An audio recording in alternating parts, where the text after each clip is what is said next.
সাহাবীরা আতর বানায় ওই নবীজির ঘাম। শোনো মানো জানো কেমন আমার নবীজি, যাহার পাগল চন্দ্র সূর্য তারকারাজি। আল্লাহু আকবার।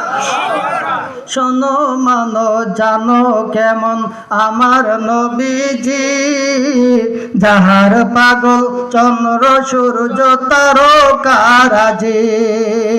যাহার পাগল চন্দ্র সূর্য তারকারাজি। তোমরা আরো শুনবানি সুন্দর কাহিনী, তোমরা আরো শুনবানি সুন্দর কাহিনী।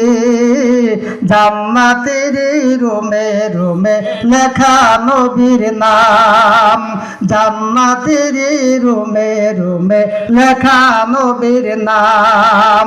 রহমতে আলম নবী নূরে মুজাসসাম, সাহাবীরা আতর বানায় ওই নবীজির ঘাম।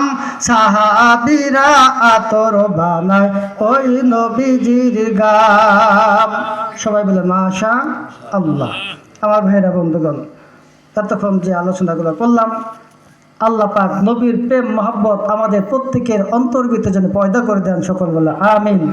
যত ইবাদত বন্দেগী যা কিছু করেন, নবীজির প্রেম মহব্বত নিয়ে যদি ইবাদত বন্দেগী না করেন, একটা ইবাদত আল্লাহর তরফে কবুল হবে না, একটা ইবাদত কবুল হবে না। হাদিসে তো আছে, আপনাদের ইমাম সাহেব হাদিসটা বলছেন, যতক্ষণ পর্যন্ত আপনার চেয়ে, আপনার পরিবারের চেয়ে, আপনার মা বাবার চেয়ে এবং কি আপনার জীবনের চেয়ে আল্লাহর হাবিবকে আপনি বেশি ভালোবাসতে না পারবেন, ততক্ষণ পর্যন্ত আপনি মুমিন হইতে পারেন নাই। কথা বলেন ঠিক কিনা? তাহলে জীবনের চেয়ে আল্লাহর হাবিবকে বেশি ভালোবাসতে হবে। আল্লাহ পাক তৌফিক দান করেন। জোরে বলেন আমিন।